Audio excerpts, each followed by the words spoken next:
Bismillahirrahmanirrahim.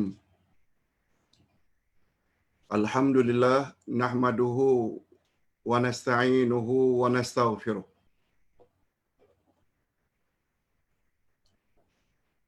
Wa na'udzu billahi min syururi anfusina wa min sayyiati a'malina.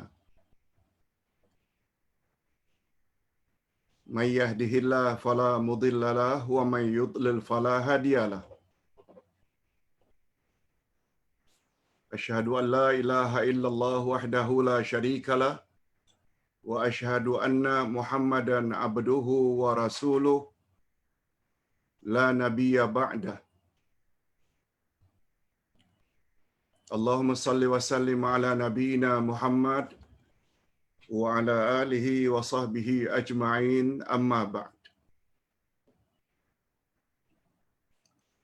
Hadirin dan hadirat serta para pemirsa yang saya hormati, Assalamualaikum warahmatullahi wabarakatuh.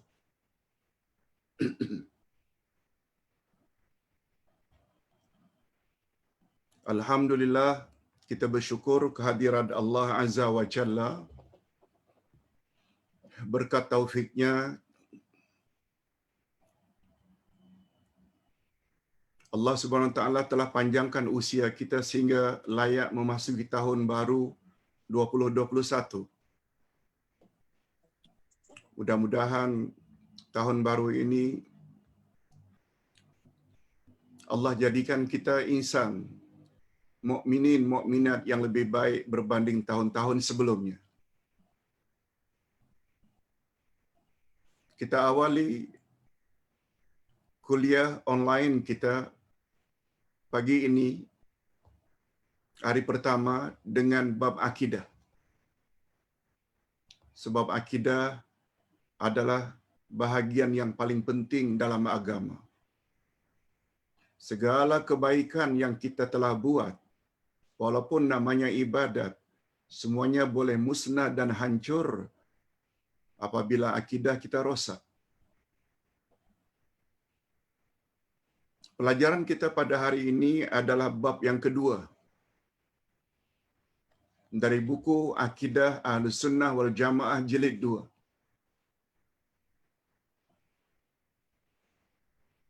Buku Akidah Ahlus Sunnah wal Jamaah jilid 2, bab yang kedua yang akan membahas wasail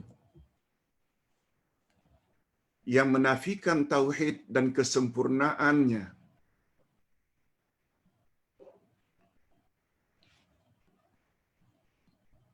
Kita telah bahas bab 1, perkara-perkara yang boleh tergolong ke dalam syirik. Nah, bab yang kedua ini kita akan bahas ada kaitannya dengan bab 1, yaitu wasail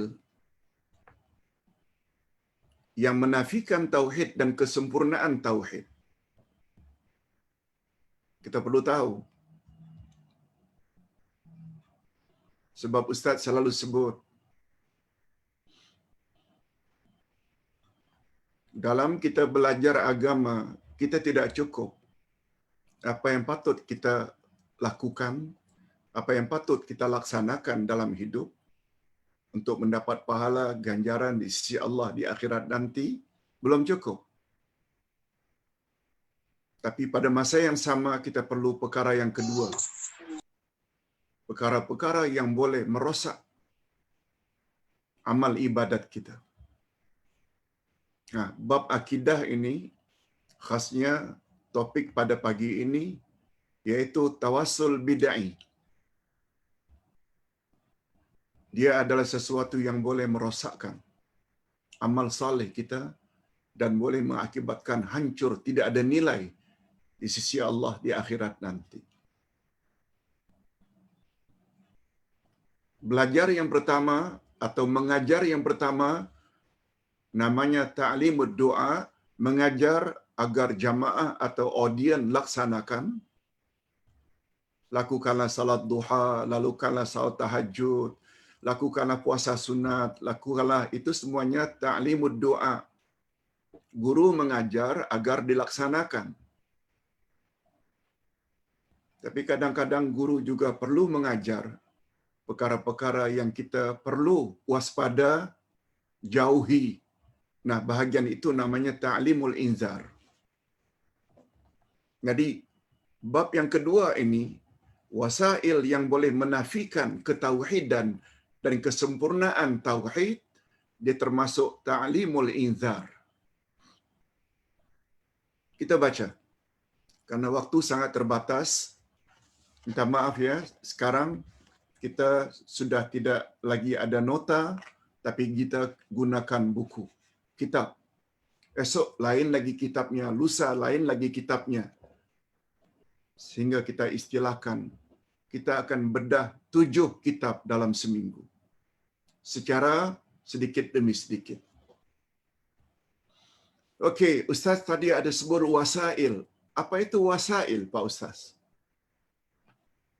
Ustaz ulang sekali lagi terjemahan atau topik atau tajuk. Tawassul bid'ah. Tawassul bid'ah ini diambil dari kata apa, Pak Ustaz? Okey, tolong ikuti. Tolong juga lihat nota. Tolong juga lihat buku. Wasail adalah jamak dari wasilah. Yakni suatu perkara yang boleh membawa kepada perkara yang lain. Perkara yang boleh membawa kepada perkara yang lain. Perkara yang boleh membawa kepada perkara yang lain itu namanya wasilah.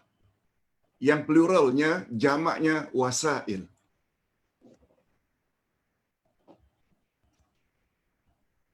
Jalan yang boleh menghantar kita kepada sesuatu. Nah, jalan itu namanya wasilah. Islam telah menetapkan sesuatu kaedah bahawa perkara yang boleh membawa kepada haram, maka hukumnya haram. Apa-apa saja perkara yang boleh membawa kepada haram, hukumnya haram.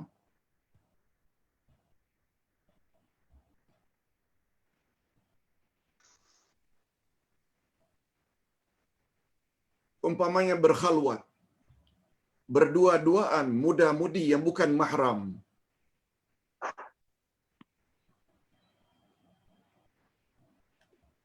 Akhirnya boleh membawa kepada zina.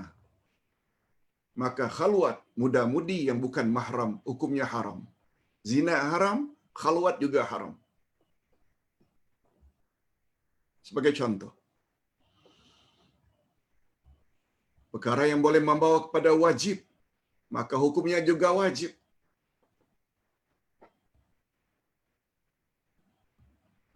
Tidak sah salat kita tanpa uduk. Maka uduk sebelum salat juga hukumnya wajib. Sebab dia wasilah untuk kesempurnaan suatu kewajiban. Demikianlah perkara yang boleh membawa kepada sunat, pada makruh, kepada mubah. Kaedahnya sama. Kita teruskan. Dari kaedah ini dapatlah disimpulkan bahawa apapun perkara yang boleh membawa kepada syirik, apapun perkara yang boleh membawa kepada syirik, maka syirik pula lah hukumnya. Jadi berdasarkan kaedah di atas, perkara yang boleh membawa kepada haram, haram hukumnya. Perkara yang boleh membawa kepada wajib, wajib hukumnya. Begitulah halnya. Apabila perkara tersebut boleh membawa kepada syirik, maka wasilah ini juga adalah syirik. Dari sini dapatlah digambarkan bahawa wasilah atau perkara yang menjadi sebab adalah mengikut bahaya perkara yang disebabkannya. Dia mengikut saja. Itu sebabnya dalam Islam ada satu kaedah. Al-ghayah la tubarrirul wasilah. Matlamat tidak boleh menghalalkan cara. matlamat tidak boleh menghalalkan cara. Adapun pandangan yang mengatakan menghalalkan atau matlamat menghalalkan cara, itu bukan Islamik. Semua kita tahu itu adalah teori Machiavelli. Machiavelli. Itu teori komunis. Bila niat awak baik, segala-galanya boleh. No, Islam tidak macam itu. Islam punya kaedah al-ghayah, matlamat, tujuan, maksud, la tubarrirul wasilah. Dia tidak membolehkan jalan menuju ke sana. Sebab kaedah dalam agama, matlamat baik, jalan menuju ke sana juga mesti baik. Contoh, kita ingin bina surau di kampung kita. Lalu kita berusaha, bekerja keras, tipu sana, tipu sini, rasuah sana, rasuah sini. 1 sen pun hasil rasuah kita tidak ambil. 100% kita kirim ke kampung untuk membina surau atau masjid. No. Memang matlamatnya baik, tapi caranya rasuah, mencuri, menipu, riba adalah haram.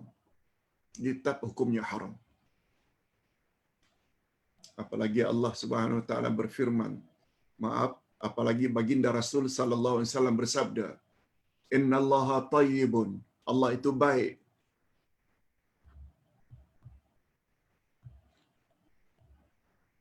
La yaqbalu illa thayyibah. Dan Allah tidak terima kecuali yang baik-baik. Okey.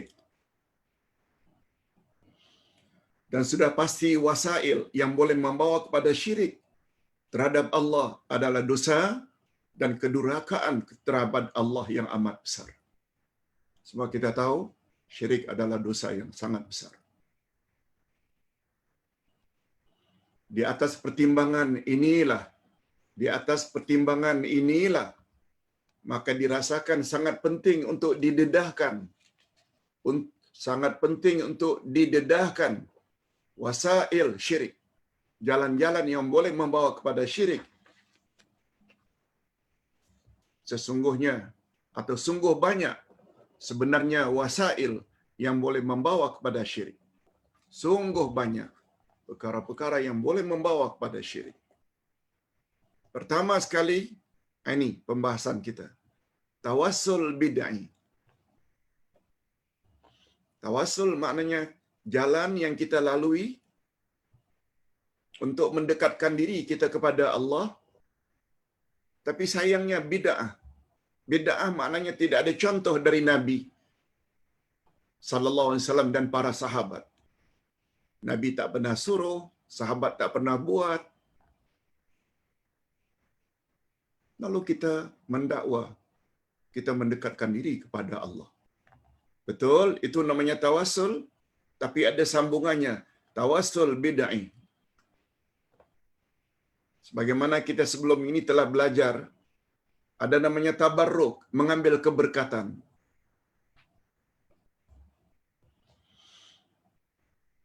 Ada tabarruk masyru' yang disyariatkan. Itu yang dibolehkan.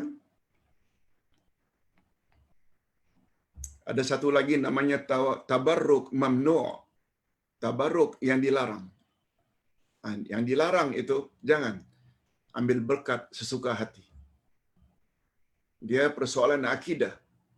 Persoalan akidah mesti ada contohnya atau dalilnya dari Quran dan Sunnah Nabi sallallahu alaihi wasallam. Okey, itu pembahasan yang lalu. Nah, sekarang kita fokus kepada tawassul bid'ah. Apa makna tawassul? Apa makna bid'ah?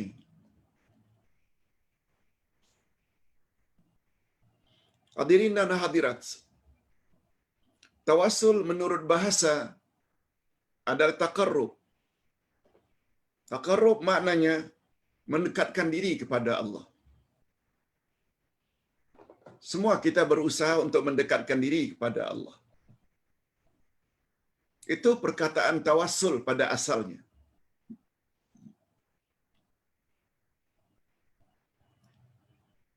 Atau wasilah.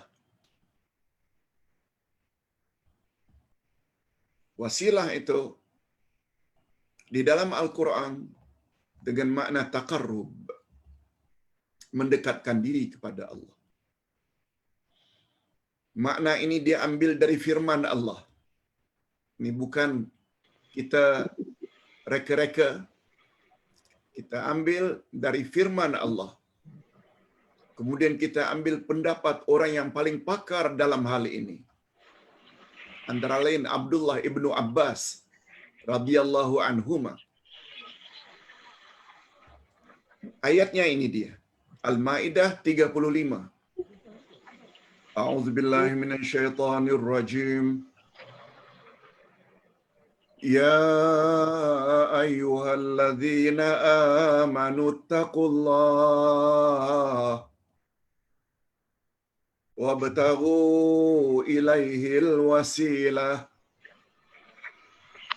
wajahidu fi sabilih la'allakum tuflihun.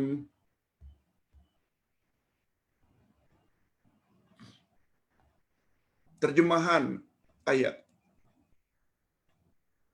Hai orang-orang yang beriman, ya ayyuhalladzina amanu. Barangkali jemaah masih ingat panggilan Allah dalam Quran yang paling banyak adalah ya ayyuhalladzina amanu. Karena sayangnya Allah kepada orang-orang yang beriman.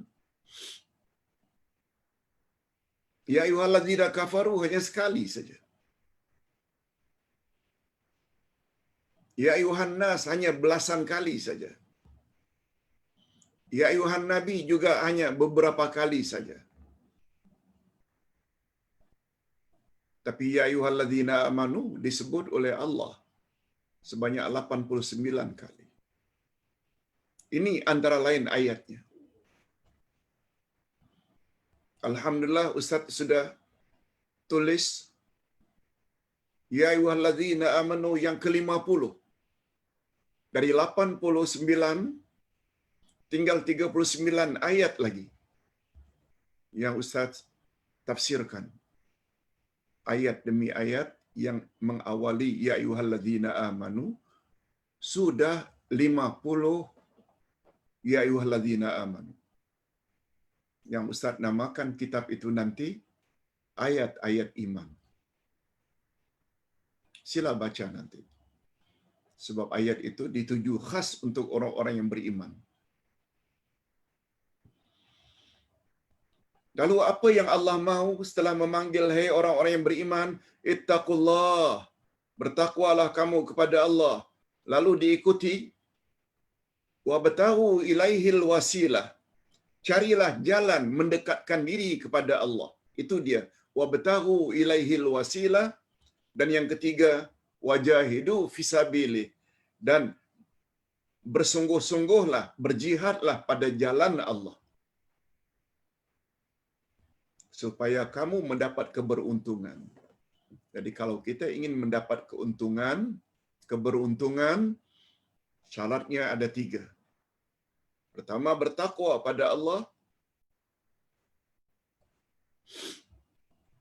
Yang kedua, dekatkan diri kita senantiasa kepada Allah.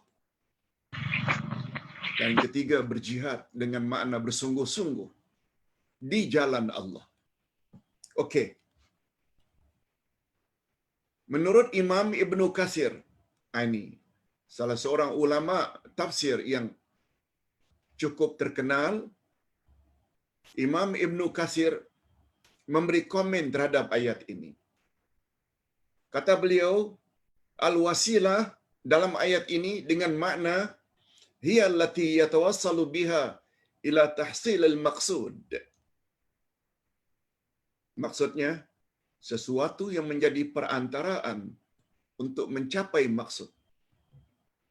Jadi wasilah itu perantaraan untuk mencapai maksud.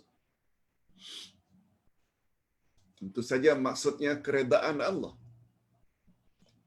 Maksud kita mendapat rahmat Allah. Wabtaghu ilaihil wasilah. Dekatkan dirimu kepada Allah. Menurut Ibnu Abbas, ini Ustaz sebutkan tadi, nama lengkapnya Abdullah Ibnu Abbas radhiyallahu anhuma, yang pernah didoa oleh Nabi ketika bebinya, Allahumma faqihhu fid din wa 'allimhu ta'wil. Ya Allah, berilah baby ini ilmu agama yang mendalam dan kemahiran dalam menafsirkan Quran sehingga beliau mendapat gelaran turjamanul Quran. Beliau orang yang paling pakar ini mengartikan al-wasilah dengan makna apa? Ini dia. Kata Ibnu Abbas, al-wasilah adalah al-qurbah.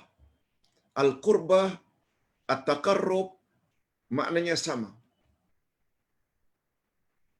Juga sama dengan makna korban. Korban maknanya mendekatkan diri kepada Allah. Jadi tujuan kita berkorban pada hari raya haji adalah untuk mendekatkan. Korban, taqarrub, al-qurb, kaum kerabat, ini. Kaum kerabat iaitu saudara mara yang dekat. Dari perkataan qarib. Jadi al-wasilah menurut Abdullah Ibnu Abbas, dan kita tak perlu ragu lagi, ini orang yang paling pakar dalam Al-Quran, mengartikan al-wasilah dengan makna al-qurbah, iaitu mendekatkan diri kita kepada Allah. Dan menurut Imam Qatadah pula, ini imam tafsir yang cukup terkenal, Imam Qatadah, apa kata beliau? Makna ayat di atas hampir sama dengan Abdullah Ibnu Abbas. Makna ayat di atas, dekatkanlah dirimu kepada Allah dengan mentaatinya dan melakukan apa yang diridainya. Sama. Dengan tafsiran ini kita tak perlu ragu lagi. Al-wasilah dengan makna mendekatkan diri kepada Allah. Al-wasilah juga bermakna, ini makna lain pula. Al-wasilah juga membawa makna lain, iaitu tempat yang paling mulia dalam syurga. Al-wasilah makna lainnya tempat yang paling mulia dalam syurga. Dia tempat yang disediakan untuk Rasulullah, untuk Nabi Muhammad sallallahu alaihi wasallam. Al-wasilah adalah tempat yang paling hampir dengan arasy Allah azza wa jalla. Begitu istimewanya al-wasilah. Itu sebabnya Nabi Muhammad sallallahu alaihi wasallam berjanji, siapa yang memohon kepada Allah untuk aku agar aku diberi al-wasilah, dia layak mendapat syafaat dan pertolonganku di akhirat nanti. Itulah dia maksud doa kita setelah azan. Allahumma rabb hadhihi ad-da'wati at-tammah was-salatil qa'imah ati Muhammadanil wasilah. Ya Allah, anugerahkanlah kepada Nabi Muhammad al-wasilah. Al-wasilah di sini dengan makna tempat yang paling istimewa dalam syurga. Jadi karena kita telah memohon pada Allah untuk baginda berterima kasih, bersyukur, dan sebagai tanda syukurnya Nabi akan tolong kita di akhirat nanti, yaitu mendapat syafaatnya. Kita teruskan. Renungkanlah firman Allah dalam ayat tadi, wabtaghu ilaihil wasilah. Carilah jalan yang mendekatkan diri kepadanya. Jar dan majrur. Ini kaedah bahasa Arab. Ilaihi terdiri dari dua perkataan, ila dengan hi. Jadi bila dikombainkan, digabungkan menjadi ilaihi, ila jar hi majrur.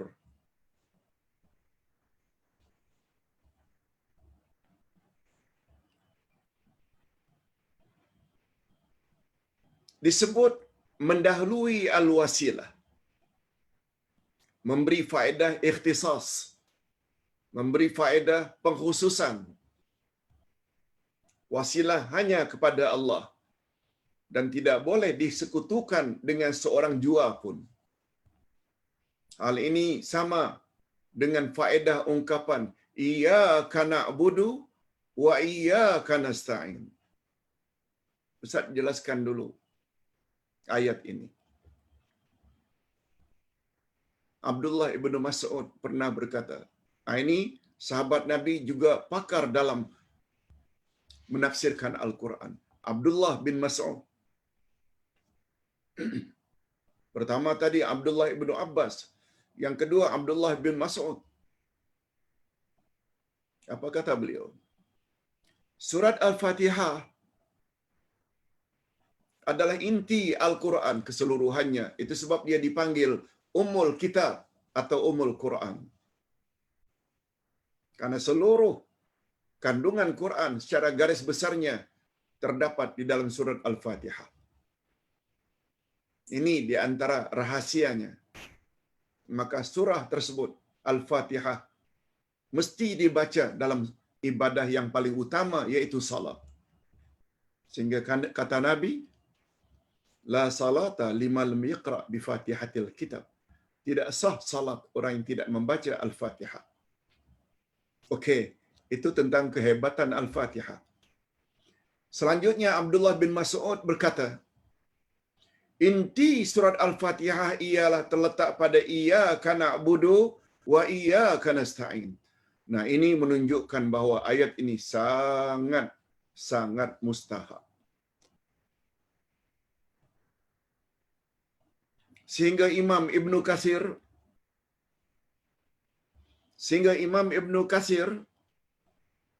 maafkan Ustaz, sehingga Imam Ibnul Qayyim menafsirkan ayat yang satu ini, iyyaka na'budu wa iyyaka nasta'in.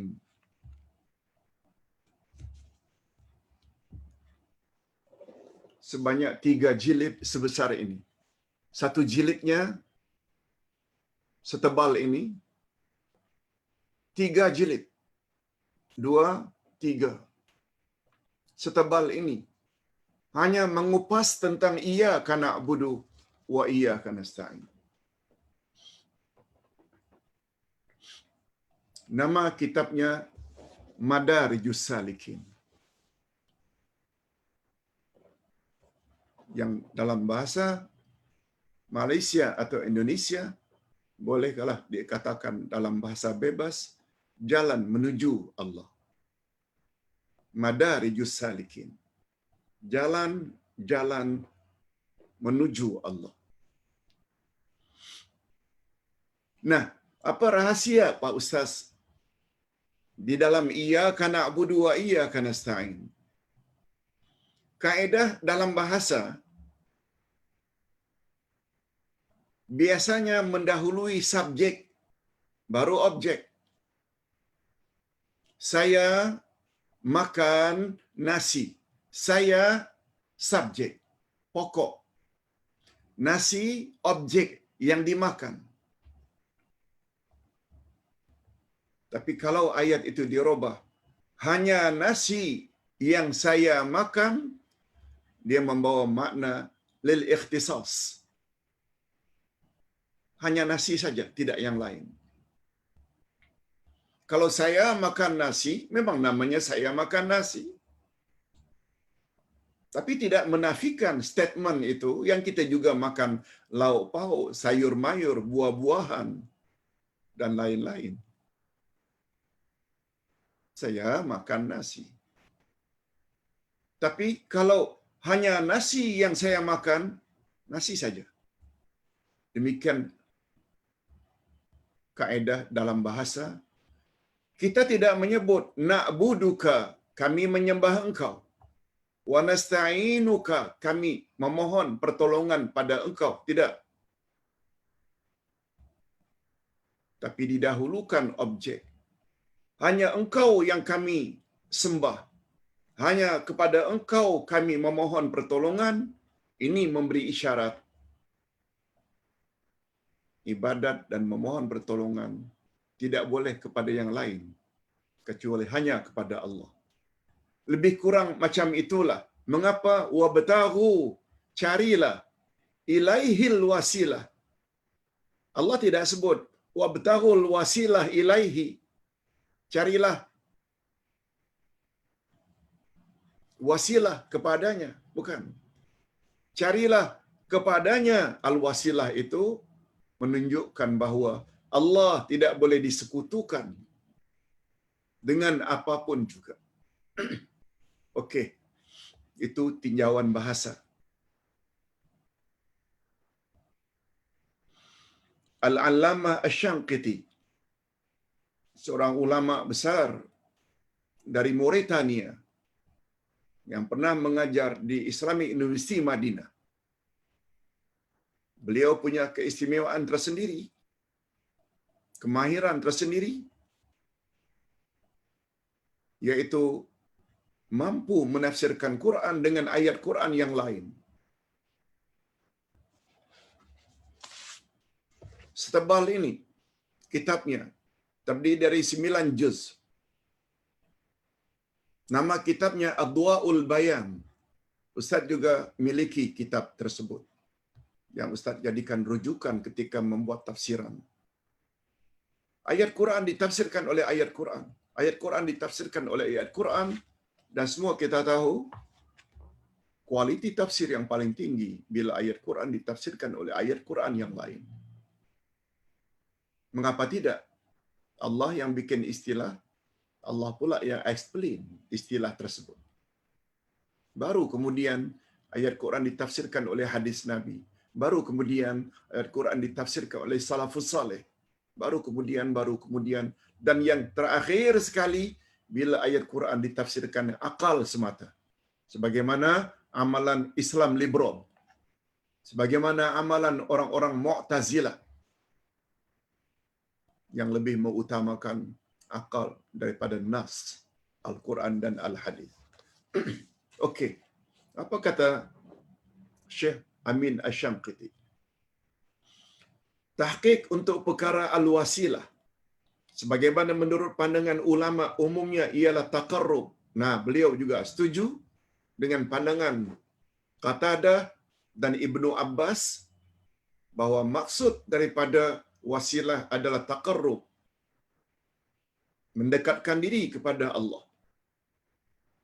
Sebagaimana menurut pandangan ulama umumnya adalah taqarrub kepada Allah dan mengikhlaskan hati hanya kepadanya dalam beribadat serta mengikuti cara yang sesuai dengan yang datang dari Rasulullah sallallahu alaihi wasallam. Nah, definisi al-wasilah oleh Syekh Muhammad Amin Asy-Syanqiti rahimahullah lagi lengkap.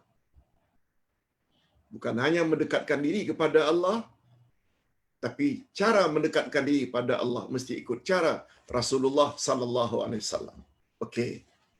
Di sini nanti baru muncul istilah tawassul bid'ah. Dia mendekatkan diri pada Allah betul, tapi tidak ikut cara Rasulullah sallallahu alaihi wasallam, maka disambung dengan tawassul bid'ah yang perlu kita jauhi. Berdasarkan ta'rif dan tahqiq al-wasilah di atas, jelaslah bahawa dakwaan setengah golongan tarikat. Ini dia. Orang tarikat tak suka dengar penjelasan seperti ini. Tapi kita perlu dengar. Mendengar ini sangat mustahab. Bukan dengar sekedar dengar. Dengar untuk diikuti. Yang jika kita dengar perkara itu, ada dalilnya, ada hujahnya dari Quran dan sunnah Nabi sallallahu alaihi wasallam. Hanya itu cara untuk mendapat hidayah Allah dan digolongkan sebagai orang yang berakal. Lihat ayat 17 dan 18 dari surat Az-Zumar. Apa kata Allah?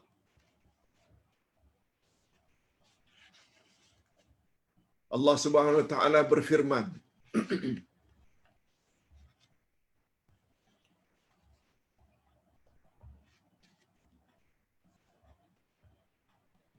Qul ya ibadiyalladzina yastami'una al-qaul fayattabi'una ahsana. Katakan hai Muhammad kepada hamba-hambaku yang banyak mendengar, alladzina yastami'una al-qaul. Katakan hai Muhammad, hai hamba-hambaku yang banyak mendengar. Banyak mendengar. Fayattabi'una ahsana. Lalu mereka ikut mana yang paling baik dari apa yang mereka dengar.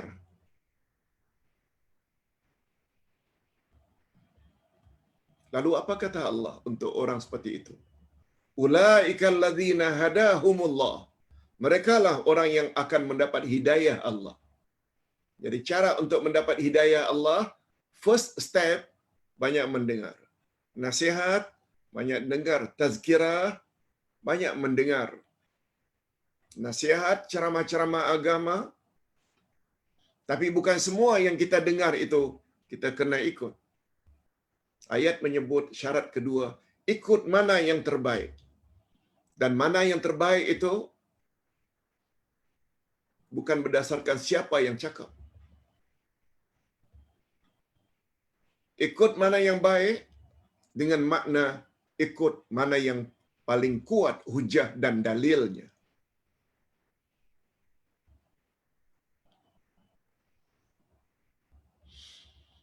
Bila dua itu kita lakukan, banyak mendengar, lalu dari apa yang kita dengar,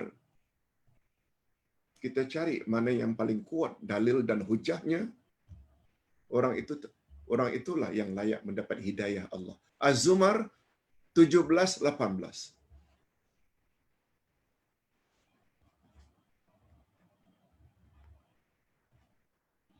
Berdasarkan ta'rif dan tahqiq al-wasilah di atas, jelaslah bahawa dakwaan setengah golongan tarikat atau tasawuf yang mengatakan bahawa al-wasilah di dalam ayat tersebut, Al-Maidah 35 tadi, orang-orang yang beriman, bertakwalah kepada Allah dan carilah hanya kepada Allah al-wasilah. Dekatkan dirimu hanya kepada Allah dan bersungguh-sungguhlah, mudah-mudahan kamu menjadi orang yang beruntung. Apa kata orang tarikat? Apa kata orang-orang yang ikuti tasawuf? Mereka mengatakan bahawa al-wasilah di dalam ayat tersebut dengan makna tuan guru. Dengan makna tuan guru. Tuan guru tertentu yang menjadi perantaraan antara dia dengan Tuhannya. Oh, mereka menafsirkan begitu. Tapi tidak begitu penafsiran menurut Abdullah ibnu Abbas, Imam Qatadah, Ibnu Katsir, Syekh Muhammad Amin Asy-Syamqiti yang kita telah sebut tadi.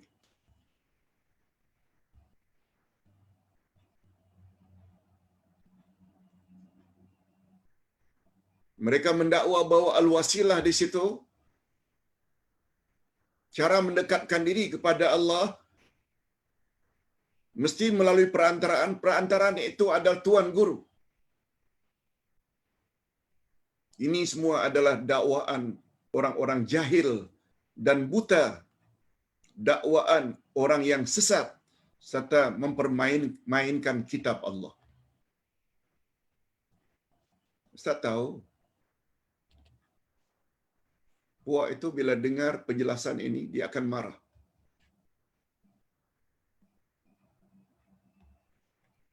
Tapi Ustaz merasa perlu didedahkan. Sebab banyak orang yang tidak faham perkara ini.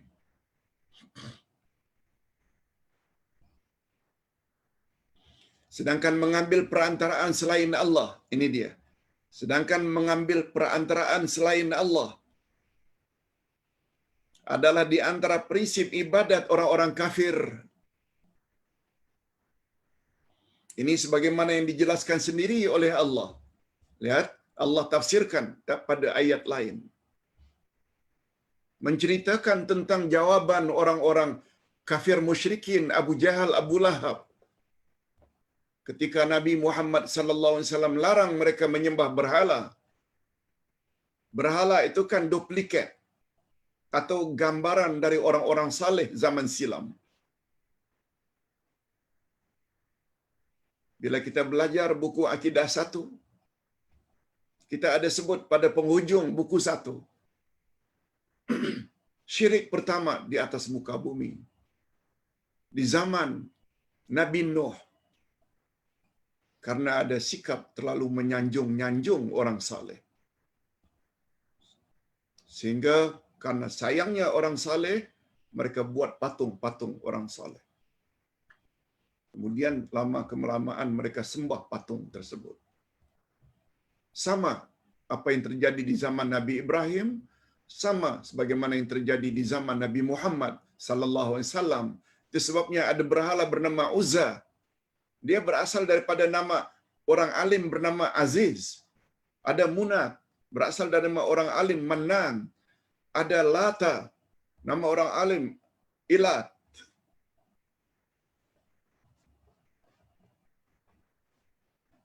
Lalu apa jawaban mereka ketika Nabi larang beribadat pada berhala atau kuburan? Ma na'buduhum illa liqarribuna ila Allahi zulfa. Coba dengar jawaban mereka. Kami tidak menyembah mereka melainkan supaya mereka mendekatkan kami kepada Allah. Mereka nafikan, kami tak menyembah berhala. Apa bezanya dengan orang-orang Hindu hari ini yang begini di depan patung? Kalau mereka dilarang, mengapa minta pada patung? Mereka akan katakan, mereka orang suci. Brahmana, Shiva, Wisnu, Sudra.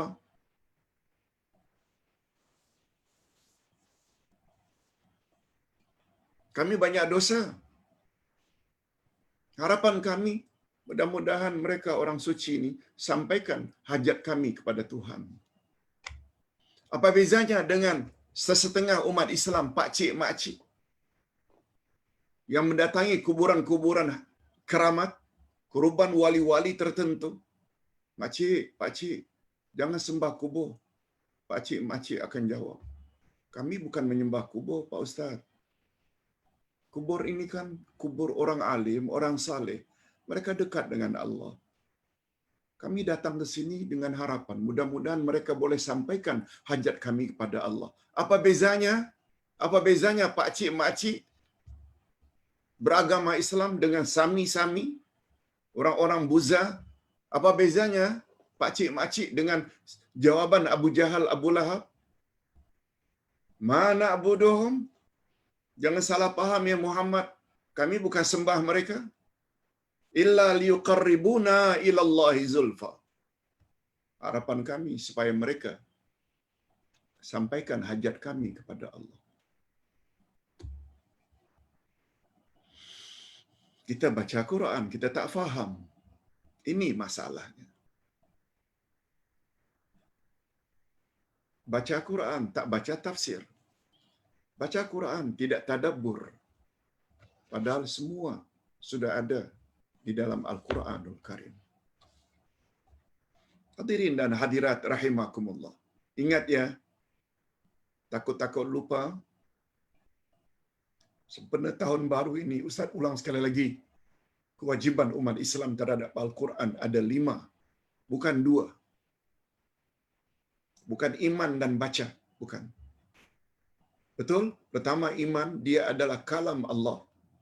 Yang kedua, tilawah, baca, betul, dengan tajwid yang betul. Ada 3 lagi. Apa dia yang ketiga, Ustaz? Fahami Al-Quran. Sebab Quran diturunkan untuk dijadikan pedoman. Macam mana anda dijadikan pedoman atau panduan? Kalau Quran yang kita baca, kita tak faham. Macam mana anda jadikan panduan? Baru setelah faham, al-amalu bih. Amalkan sesuai dengan apa yang kita fahami, sudah amalkan apa yang kita fahami, baca dan imani, ada lagi kewajiban terakhir, tablighuhu ilal akharin, sampaikan kepada orang lain. Jadi ustaz tak kisah orang suka ke dengar, tak suka ke, urusan ustaz menyampaikan apa yang ustaz tahu. Karena perkara ini sangat bahaya, khasnya kepada hadirin dan hadirat, audiens yang dikasihi, semua kita mengharapkan agar mendapat reda Allah dan selanjutnya layak memasuki syurga Allah di akhirat. Kita tahu, kita tak mau beritahu. Nah, kita lebih takut pada Allah.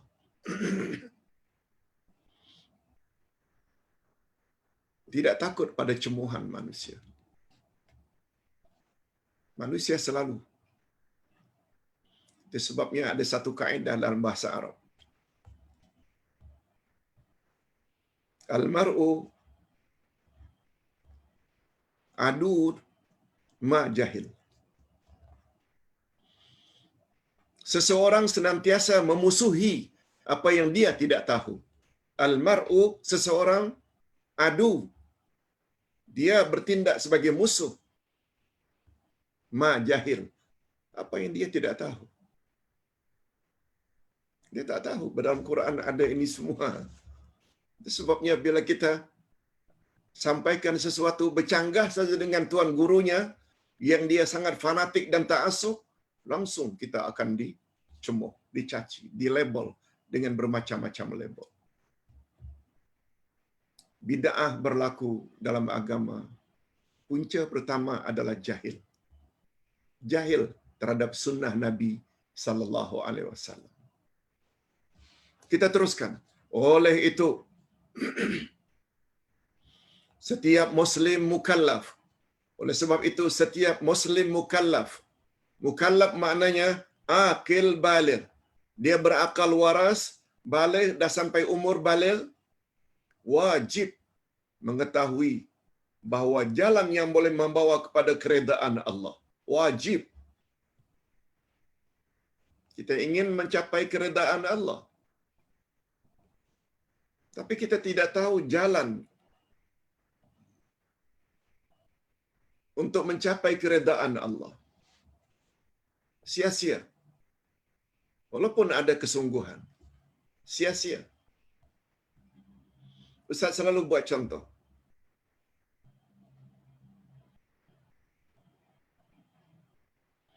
Tunjuki kami, ya Allah, jalan ke Mekah.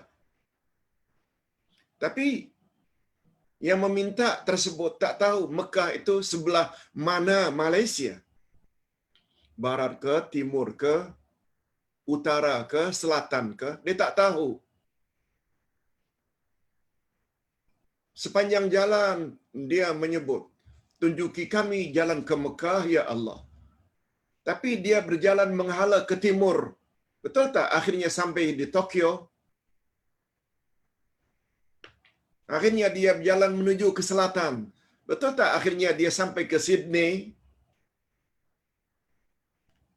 Lalu dia berjalan menuju ke utara. Betul tak? Akhirnya dia sampai ke Rusia, Moskow. Padahal Mekah itu di baratnya Malaysia. Macam itulah contoh yang Ustaz selalu sebut. Mulut menyebut ihdinas siratal mustaqim, tapi tak tahu apa ciri-ciri siratal mustaqim. Ya Allah sebut begitu banyak dalam Al-Quran. Akhirnya dia tak akan kesampaian. Jadi ilmu ni sangat mustahil. Terutama ilmu tentang Al-Quran dan hadis Nabi sallallahu alaihi wasallam. Oleh sebab itu setiap mukallaf berakal dan baligh wajib mengetahui bahawa jalan yang boleh membawa kepada keredaan Allah, syurganya, rahmatnya, hanyalah dengan mengikuti Rasulnya sallallahu alaihi wasallam. Allahumma salli ala nabiyina Muhammad. Barang siapa yang menyimpang dari jalan tersebut, sudah pasti akan sesat dengan kesesatan yang nyata. Ini firman Allah. Ayat lagi. Laisa bi amanikum wala amani ahlil kitab. Man ya'mal su'an yujza bih wala yajid lahu min dunillahi waliyan wala nasira.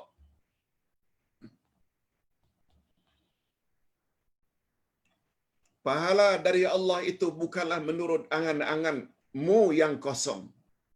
Ingin mendapat ganjaran pahala, Allah kata, dia bukan berdasarkan angan-anganmu yang kosong. Dan tidak pula menurut angan-angan ahli kitab.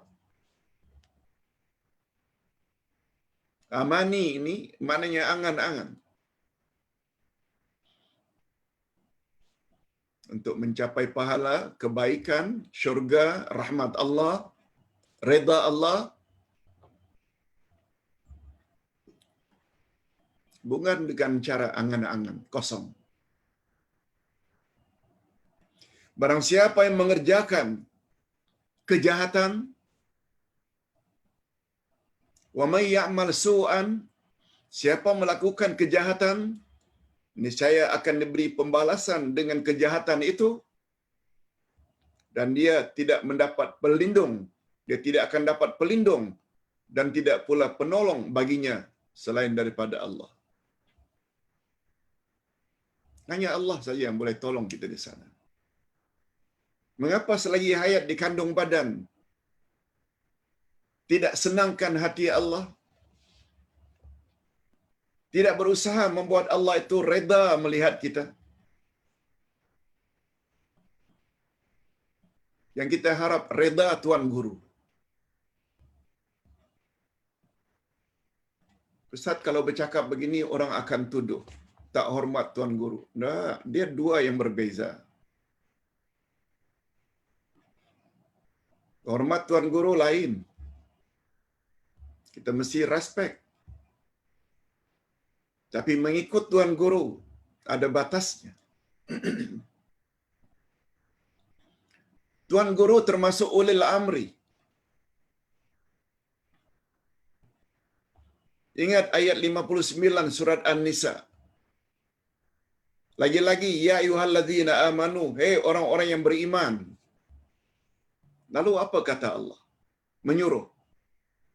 Ati'u Allah wa ati'ur rasul wa ulil amri minkum. Hei orang-orang beriman, taatlah Allah. Diawali dengan ati'u, maknanya taat Allah mutlak, tak boleh bangkang. Bangkang kafir. Wa ati'ur rasul, diawali lagi dengan ati'u, diulang ati'u di depan rasul, maknanya taat pada rasul mutlak, tidak boleh bangkang. Bangkang rosak akidahmu. Wa ulil amri minkum, dan pemimpin kamu. Ulil amri ada dua, umara, pemimpin keduniaan, dia PM ke, dia presiden ke, dia MB, dia DO, dia ketua kampung, itu umara, pemimpin keduniaan. Dan satu lagi bahagian ulil amri, ulama, pemimpin agama. Dua-dua dalam kategori ulil amri. Apa rahasianya depan ulil amri tidak ada ati'u? Padahal di depan Allah ada ati'u. Diulang sekali lagi, ati'u di depan Rasul. Depan ulil amri tidak ada ati'u. Sepakat ulama tafsir mengatakan, ketaatan pada ulil amri terbatas selagi tidak bercanggah dengan kehendak Allah dan Rasul. Buktinya pada lanjutan ayat.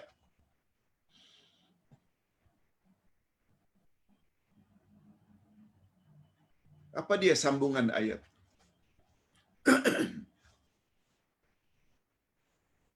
Fa in tanaza'tum fi syai'in farudduhu ila Allah wa Rasul. Bila kamu berbeza pendapat tentang satu-satu perkara, rujuklah perkara itu pada Allah dan pada Rasul. Pada Allah maknanya pada Al-Quran. Pada Rasul maknanya pada hadis Nabi. Tak disebut-sebut ulil amri. Kalau kita tak dapat, cari sendiri, tanya pada ustaz. Ustaz-ustaz kita akan menyampaikan, oh Allah kata begini, Rasul kata begini. Sebagaimana yang Ustaz kata sekarang ini tentang tawassul. Sandarannya Quran, hadis Nabi. Quran, hadis Nabi.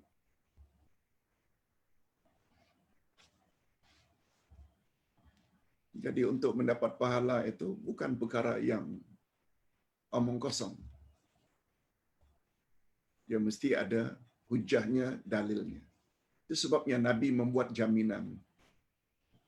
Apa kata Nabi? Taraktu fikum amraini in amsaktum bihima lan tadillu abada. Al-Quran wa sunnati. Aku tinggalkan dua perkara untukmu, wahai umat. Selagi kamu berpegang teguh pada kedua-duanya, kamu tidak akan sesat selama-lamanya. Iaitu Quran dan sunnahku. Macam itu orang yang beragama. Mengaku diri cendekiawan, ilmu tinggi.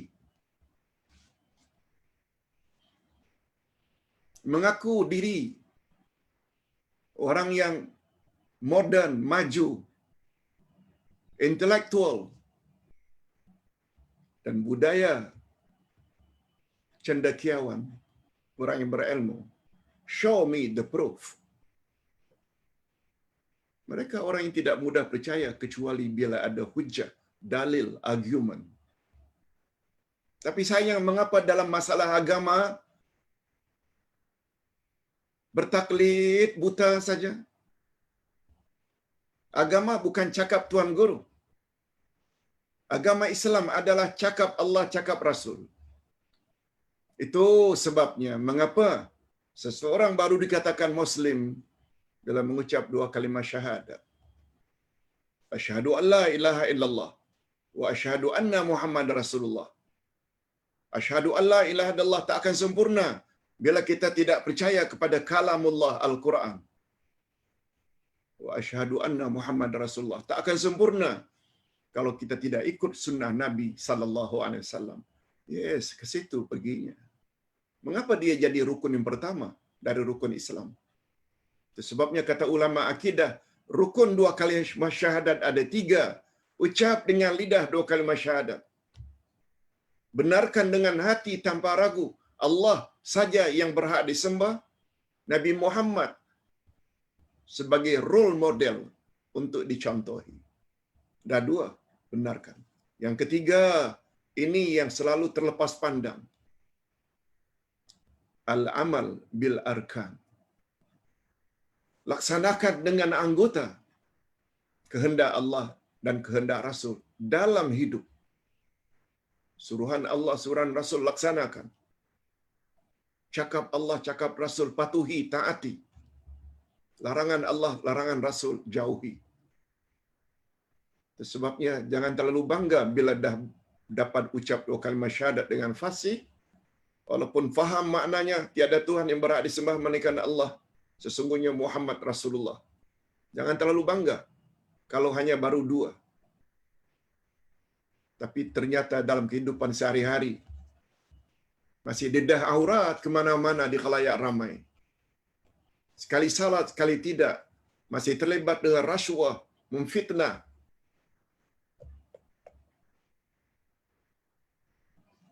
Orang tersebut lebih layak dikatakan munafik.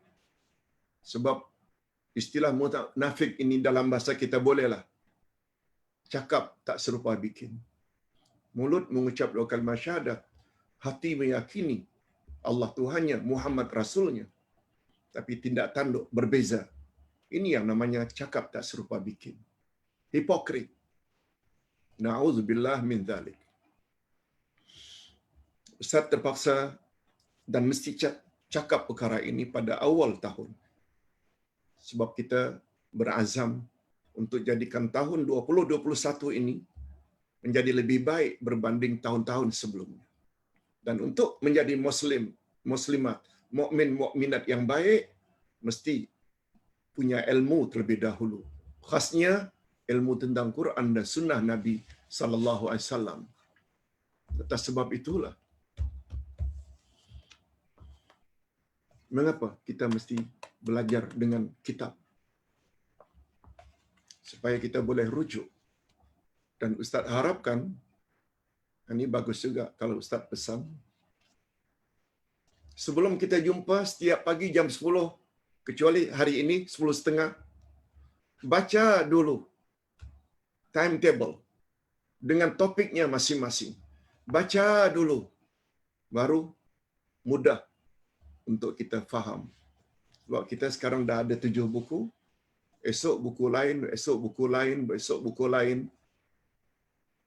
Paling banyak 6-7 muka surat saja. Kita boleh baca. Begitu ada pemahaman, sehingga kita dengar nanti lebih mudah untuk menerimanya. Baik, kita teruskan. Pembahagian tawassul. Ya Ustaz, tawassul ini semuanya tak boleh ke? Mendekatkan diri itu tak boleh ke? Semuanya bid'ah ke? Tidak. Di sini pentingnya ilmu. Tawassul terbagi 2. Mendekatkan diri kepada Allah ada 2.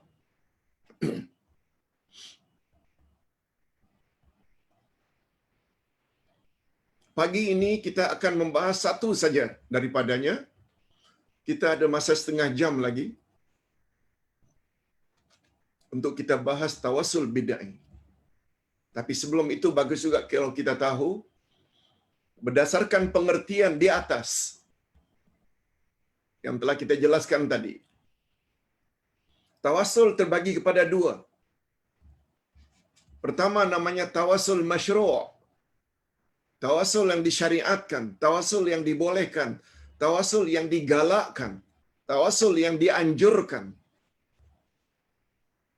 Dan yang kedua, tawassul ghairu masyru'. Tawassul yang tidak disyariatkan. Inilah yang nama lainnya, yang kedua ini, tawassul yang tidak disyariatkan, dipanggil dengan tawassul bid'ah. Tawassul bid'ah. Yang tidak ada contoh dari Nabi Muhammad sallallahu alaihi wasallam. Dia dipanggil juga dengan nama ketiga, tawassul mamnu'. Tawassul yang dilarang. Okey, kita ulang sekali lagi. Tawassul terbagi 2. Tawassul masyru', tawassul yang dibolehkan, maksudnya mendekatkan diri atau takarrub kepada Allah dengan perkara-perkara yang disukai dan diredai oleh Allah, seperti dengan melakukan ibadat-ibadat wajib atau ibadat-ibadat sunat, apakah yang berkaitan dengan ucapan seperti zikrullah, istighfar, tahmid dan lain-lain, atau perbuatan-perbuatan mendekatkan diri kepada Allah dengan perbuatan seperti salat, puasa, sedekah, atau i'tiqad, mendekatkan diri kepada Allah dengan i'tiqad, dengan keyakinan. Tawassul jenis ini akan dibahas pada pelajaran berikutnya. Nah, tawassul masyru' ini itu akan jadi kita punya topik next week, hari Ahad yang akan datang.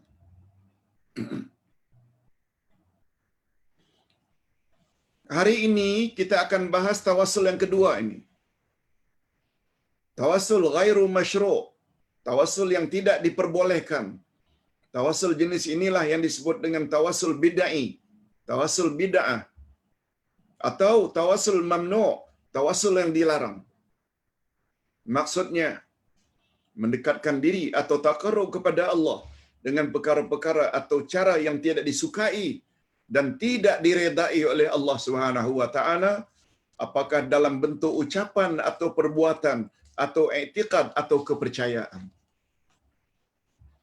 Itu dia definisi tawassul bid'ah. Bila ditanya mengapa Ustaz dari tawassul yang 2 itu kita awali dengan tawassul bid'ah, mengapa tidak tawassul masyru'?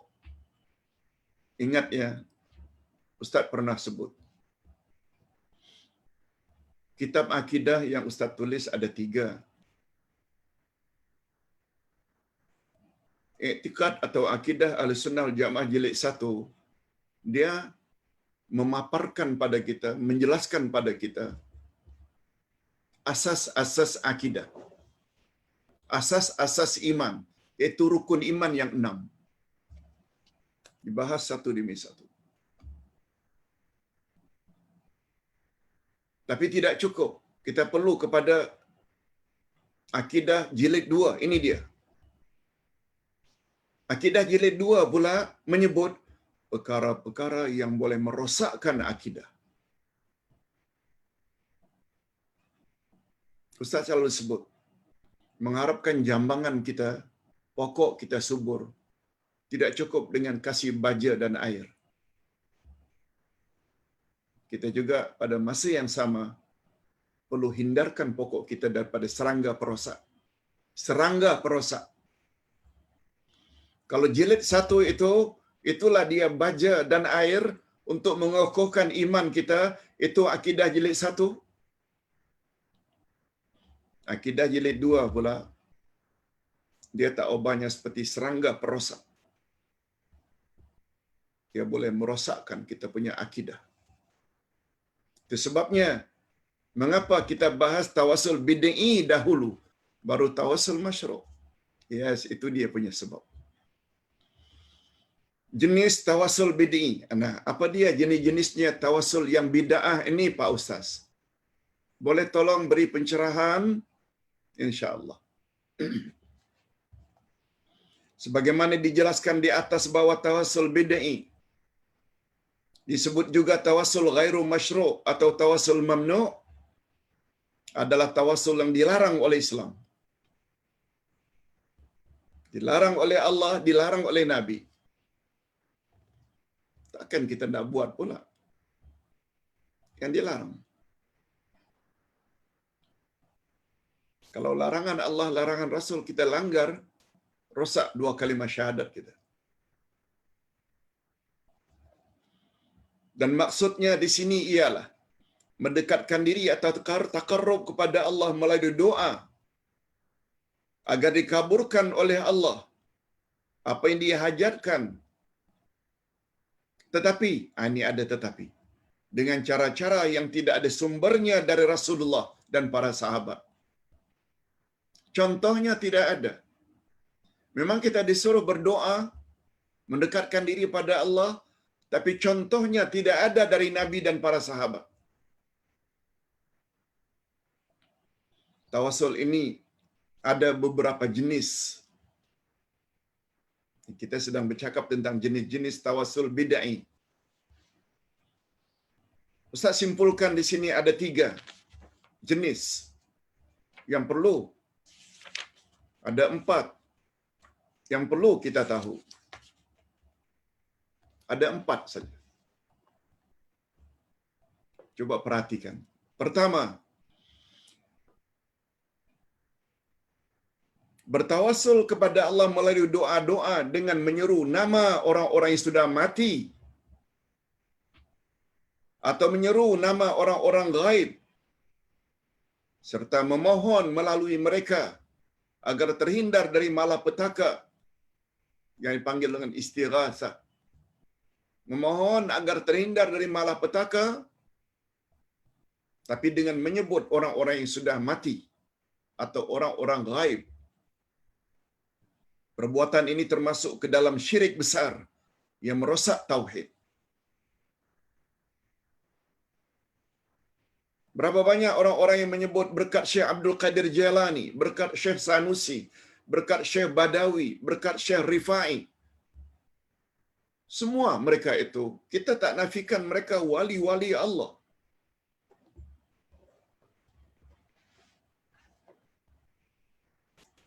Mudah-mudahan mereka semua mendapat redha Allah. Wali Allah maknanya orang-orang yang dekat pada Allah. Syekh Abdul Qadir Jailani, seorang wali Allah. Wali Songo, wali 9 di Indonesia. Habib Noor di Singapura. Semuanya insya Allah bertaraf wali-wali Allah. Tapi dengan menyebut nama-nama mereka ketika memohon pada Allah, ini termasuk tawassul bid'ah. Menjadikan seseorang untuk dijadikan perantaraan dalam mendekatkan diri kepada Allah yang tidak ada contoh dari Nabi dan para sahabat. Tidak dikategori, tidak diklasifikasi ke dalam masyru' atau bid'ah.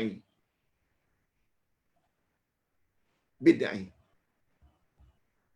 Sebab bid'ah maknanya kita melakukan hal-hal agama yang tidak ada contoh di zaman Nabi dan para sahabat.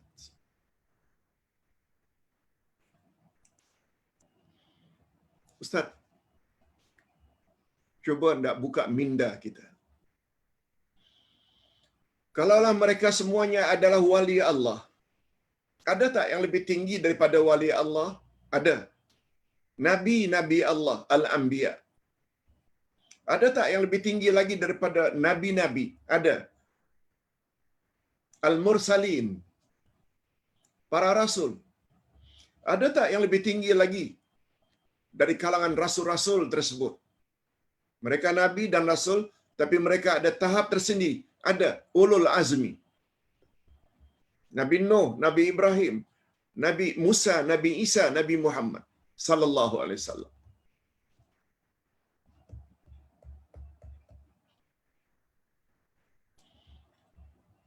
Nabi Muhammad sallallahu alaihi wasallam dan para sahabat tidak pernah sebut berkat Nabi Nuh, berkat Nabi Ibrahim, berkat Nabi Musa, berkat Nabi Isa, berkat Nabi Muhammad setelah baginda wafat.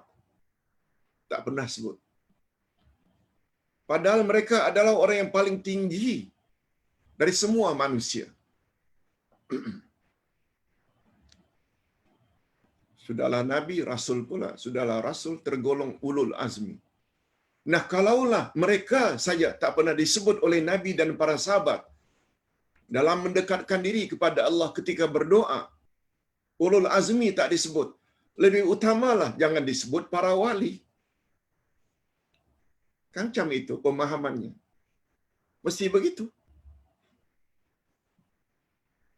Yang dalam istilah akidah dikatakan bab aula adalah lebih utama para wali tidak disebut. Kalau orang yang lebih mulia dari mereka pun tak disebut oleh Nabi. Okey, yang kedua, jenis-jenis tawassul bid'ah.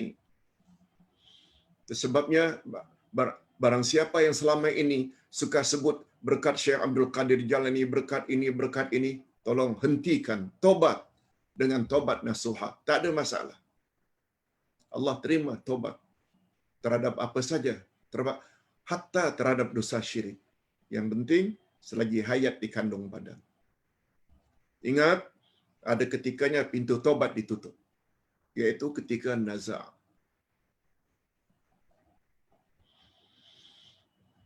Hadirin dan hadirat, Ustaz tertarik dengan kata-kata Syekh Imam Masjidil Haram, Syekh Sudais, terhadap kebimbangan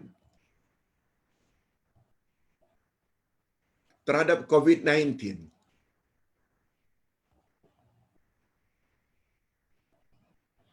Kata beliau, jangan terlalu takut mati karena COVID-19.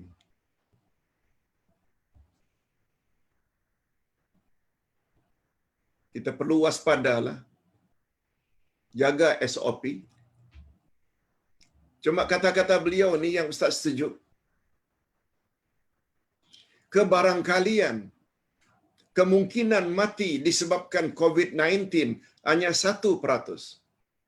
1%.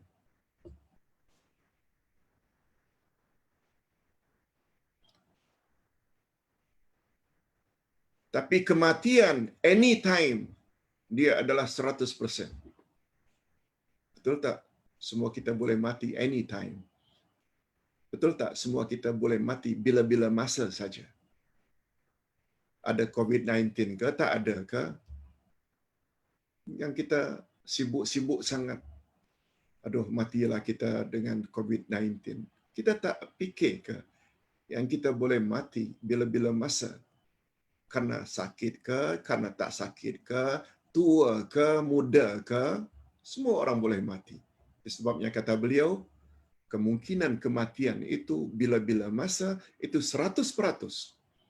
Kematian disebabkan COVID-19 hanya 1%. Allahu Akbar. Itu dia komen orang faham agama. Yang kedua, bertawasul kepada Allah dengan melakukan berbagai ketaatan atau ibadat di samping kuburan-kuburan tertentu seperti menunaikan nazar pada kubur-kubur tertentu, termasuk juga membina bangunan di atas kuburan, memasang lampu dan kelambu, berdoa di samping kuburan dengan keyakinan lebih mustajab, lebih makbul. Perbuatan ini termasuk ke dalam syirik kecil yang boleh merosakkan kesempurnaan tauhid. Tak boleh. Jangankan kubur-kubur keramat biasa, wali-wali biasa, keyakinan kita berdoa di samping kubur Nabi pun tak boleh. Sebabnya adab ketika ziarah kubur Nabi, sampai di kubur Nabi kita menghadap, beri salam, kemudian berlalu. Berdoa bukan menghadap kubur Nabi, berdoa tetap menghadap ke Kaabah. Walaupun pada ketika itu posisi kita membelakangi kuburan Nabi. Sebab kiblat doa adalah Kaabah.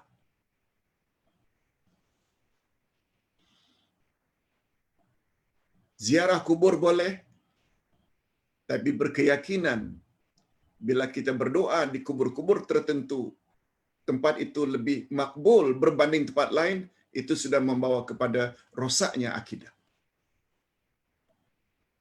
Kecuali tempat-tempat yang telah disebut oleh Nabi. Di Multazam, di Raudah, ukuf di Arafah pada 9 Zulhijjah, ketika mabit atau melontar jamarat, ketika berada di Mina. Itu tempat-tempat yang disebut oleh Nabi. Itu tak ada masalah. Yang ketiga, bertawasul kepada Allah melalui kedudukan atau manzilah orang-orang saleh yang telah wafat dan derajat mereka di sisi Allah. Kita sebut pula dengan berkat kedudukan Syekh Abdul Qadir Jalani, berkat ini, berkat ini. No. Kita dah bahas bab tabarruk. Tawasul jenis ini haram hukumnya karena amalan orang-orang saleh adalah untuk mereka masing-masing. Mereka orang saleh. Amalan mereka untuk mereka, bukan untuk kita. Ini sebagaimana firman Allah. Allah sebut dalam Al-Quran, wa allaisa lil insan illa ma sa'a, bahwasanya seseorang manusia tidak memperolehi selain apa yang telah diusahakannya sendiri. Tuan guru kita banyak amalnya untuk dia, bukan untuk kita. Rasulullah sallallahu alaihi wasallam pula bersabda, "Idza mata banu Adam inqata'a amaluhu illa min thalath, sadaqatin jariyah aw ilmin yuntafa'u bih aw waladin salihin yad'u lah." Jika mati anak Adam, maka terputuslah amalnya kecuali 3 perkara.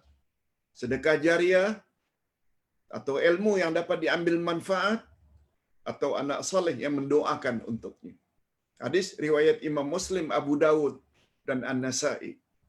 Jadi, kedudukan orang-orang saleh di sisi Allah adalah untuk orang-orang saleh itu masing-masing. Dan Allah SWT tidak boleh dikiaskan dengan hamba-hambanya. Sesungguhnya reda Allah terhadap hambanya tidak memerlukan kepada perantaraan atau orang-orang tengah. Sebagaimana juga murka Allah kepada seseorang hambanya juga tidak berguna sebagai perantaraan siapapun. Tidak berguna segala perantaraan siapapun. Mungkin perkara ini terbatas kegunaannya pada hak makhluk. Makhluk boleh minta perantaraan pada makhluk yang lain untuk satu-satu hajat. Umpamanya kata seseorang yang berada di satu kampung, Dia kenal kawan sekolah rendah dulu atau sekolah menengah yang sekarang jadi menteri. Lalu dia pun telefon, "Pak Menteri, masih ingat saya tak?" "Oh ingat, kita kan dulu sama sekolah menengah. Saya ada hajat nih. Kami bercadang nak buat surau di kampung kami yang sudah uzur sangat. Memerlukan RM25,000 untuk baik pulih. Boleh tak usahakan agar dapat bajet tersebut?" Lalu kawannya seorang menteri atau pengarah syarikat yang berada di kota mula mencari dari rakan-rakannya siapa yang ingin infak, siapa yang ingin derma.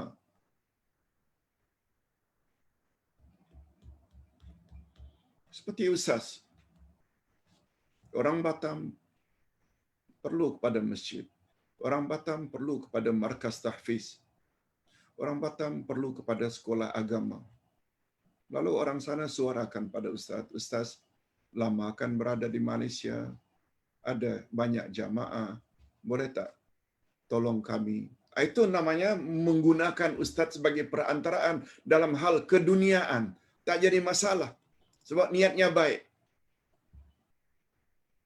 Lalu Ustaz pun war-warkan, siapa yang mau infak untuk pembinaan markas tahfiz Mahfazah Center, kita akan buat ini. Dan sudah ada buktinya, walaupun memakan masa belasan tahun. Alhamdulillah.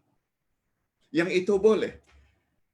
Nah, dalam bab tawassul mendekatkan diri kepada Allah, Allah tak boleh dikiaskan dengan manusia. Oh, kita mestilah dekatkan diri kepada orang-orang yang Allah kasihi. Wali-wali Allah ini. Tak boleh. Ini namanya kias batil. Kias fasid. Tak boleh. Atas dasar inilah para sahabat radhiyallahu anhum tidak bertawassul kepada Rasulullah setelah baginda wafat.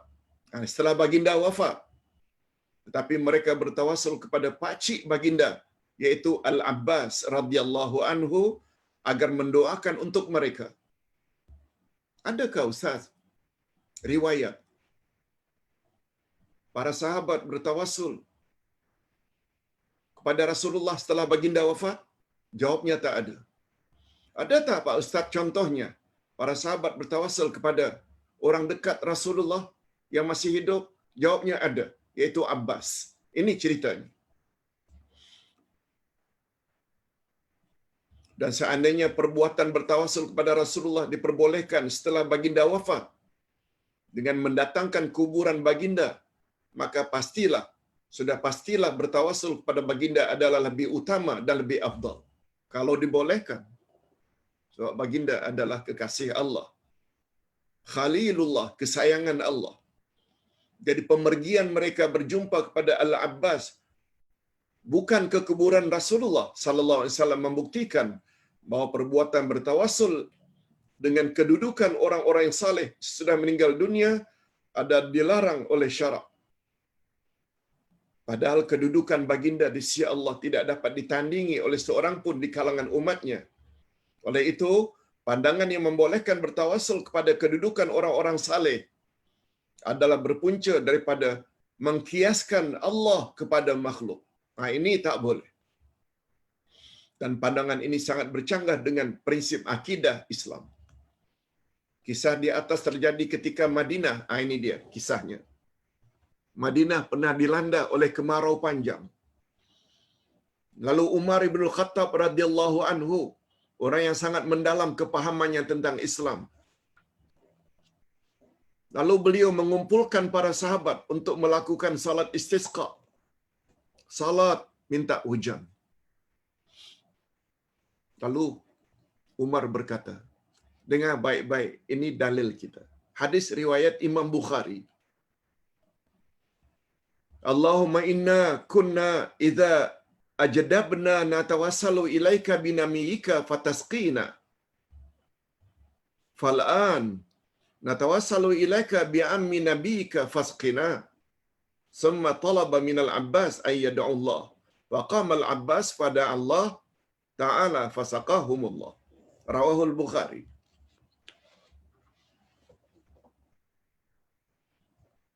Hadis ini boleh dijadikan hujjah sebab dia sahih.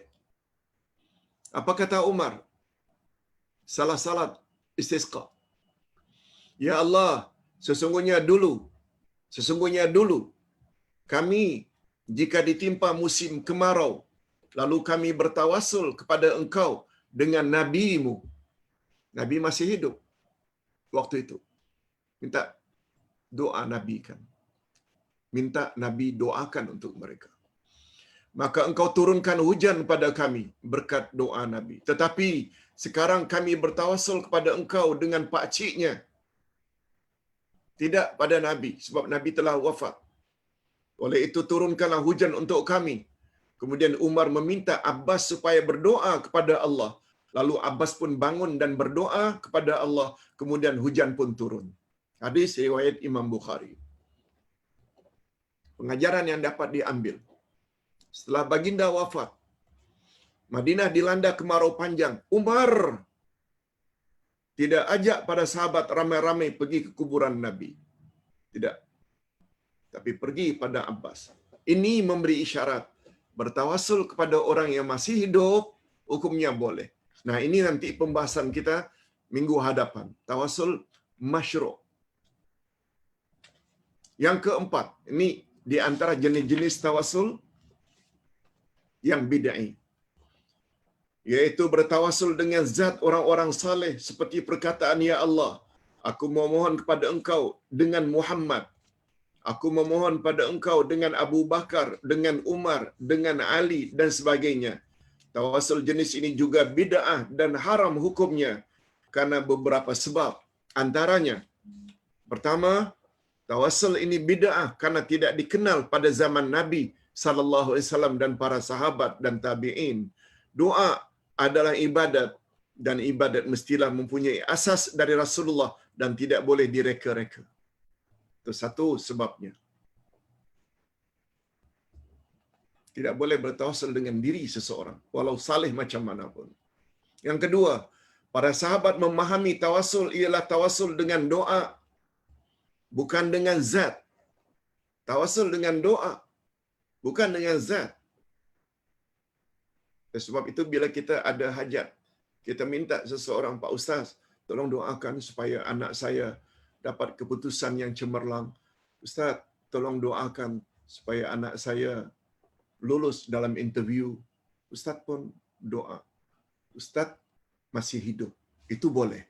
Ini nanti tawasul yang akan kita bahas pada minggu hadapan. Ini sebagaimana amalan Umar yang bertawasul dengan doa Abbas, pakcik Rasulullah. Dan amalan Muawiyah bin Abu Sufyan yang bertawasul kepada Yazid bin Al-Aswad. Ini semua ada kisahnya. Setelah kita mengetahui tentang tawasul mamnu' atau tawasul ghairu masyru' atau tawasul bid'ah, yakni tawasul yang dilarang oleh Islam, maka sekarang wajib pula kita mengetahui tentang tawasul masyru', yakni tawasul yang dibolehkan oleh Islam. Pengetahuan umat Islam tentang tawasul masyru' dan jenis-jenisnya sangat penting karena dua sebab. Mengapa kita perlu tahu, Ustaz? Tawasul masyru', tawasul yang dibolehkan. Betul tak semua kita mengharapkan doa kita lekas dikabulkan oleh Allah? Betul tak semua kita mengharap redha Allah? Betul tak semua kita mengharapkan rahmat Allah dan masuk syurganya? Kita perlu kepada tawasul yang dibolehkan oleh agama. Perlu. Sebab kaedah dalam agama menyebut ma la yatimul wajib illa bihi fahuwa wajib. Kewajiban tidak akan sempurna kecuali dengan dia, maka dia juga hukumnya adalah wajib.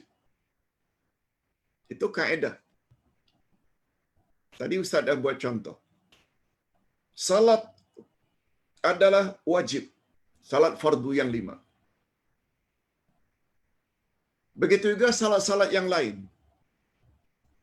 Tidak sah walaupun salat itu sunat. kalau tidak uduk. Maka beruduk terlebih dahulu sebelum salat. Salat wajib ke salat sunat? Mesti. Tanpa uduk, semua salat tak diterima. Batal, tidak sah. Macam itulah. Ma la yatimul wajib illa bihi fahuwa wajib. Betul tak semua kita ingin terhindar dari kesesatan? Supaya dapat petunjuk. Wajib kita mencari petunjuk. Jaminan dari Nabi, petunjuk hanya akan dapat bila kamu tahu Quran dan hadis Nabi. Maka mengetahui Al-Quran, pemahamannya, tadabburnya, hadis Nabi adalah wajib sesuai dengan kemampuan masing-masing. Ustaz, dengan kemampuan Ustaz, para audiens sekalian, jemaah, para pemirsa, sesuai dengan kemampuan. Kita orang kota, kita orang kampung, sesuai dengan kemampuan. Berusaha ke arah itu mesti. Nah, apa sebab tawasul masyru' ini mesti kita tahu? Pertama, agar mereka boleh terhindar dari perbuatan syirik dan bid'ah. Tadi Ustaz dah sebut, orang yang terlibat dengan tawasul bid'i, puncanya karena jahil. Mereka dikatakan bodoh, mungkin mereka marah.